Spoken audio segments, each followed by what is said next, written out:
2026 வரவேற்கும் விதமாக சேலத்தில் வருகிற 29ஆம் தேதி புத்தாண்டு மாநில சிறப்பு செயற்குழு கூட்டம் நடைபெறவுள்ளதாக பாமக நிறுவனர் ராமதாஸ் தெரிவித்துள்ளார். இதுகுறித்து அவர் வெளியிட்டுள்ள அறிக்கையில் 2025க்கு விடை கொடுத்து 2026 வரவேற்கும் விதமாக புத்தாண்டு மாநில சிறப்பு செயற்குழு கூட்டமும் மாநில சிறப்பு பொதுக்குழு கூட்டமும் பாமக சார்பில் வருகிற 29ஆம் தேதி சேலம் 5 ரோடு ரத்தினவேல் ஜெயக்குமார் திருமண அரங்கில் நடைபெறவுள்ளதாக குறிப்பிட்டுள்ளார்.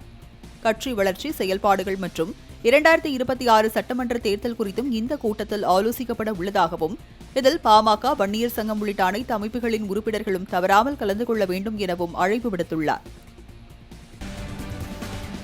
2026 வரவேற்கும் விதமாக சேலத்தில் வருகிற 29ஆம் தேதி புத்தாண்டு மாநில சிறப்பு செயற்குழு கூட்டம் நடைபெறவுள்ளதாக பாமக நிறுவனர் ராமதாஸ் தெரிவித்துள்ளார். இதுகுறித்து அவர் வெளியிட்டுள்ள அறிக்கையில் 2025க்கு விடை கொடுத்து 2026 வரவேற்கும் விதமாக புத்தாண்டு மாநில சிறப்பு செயற்குழு கூட்டமும் மாநில சிறப்பு பொதுக்குழு கூட்டமும் பாமக சார்பில் வருகிற 29ஆம் தேதி சேலம் 5 ரோடு ரத்தினவேல் ஜெயக்குமார் திருமண அரங்கில் நடைபெறவுள்ளதாக குறிப்பிட்டுள்ளார். கட்சி வளர்ச்சி செயல்பாடுகள் மற்றும் 2026 சட்டமன்ற தேர்தல் குறித்தும் இந்த கூட்டத்தில் ஆலோசிக்கப்பட உள்ளதாகவும் இதில் பாமக வன்னியர் சங்கம் உள்ளிட்ட அனைத்து அமைப்புகளின் உறுப்பினர்களும் தவறாமல் கலந்து கொள்ள வேண்டும் எனவும் அழைப்பு விடுத்துள்ளார்.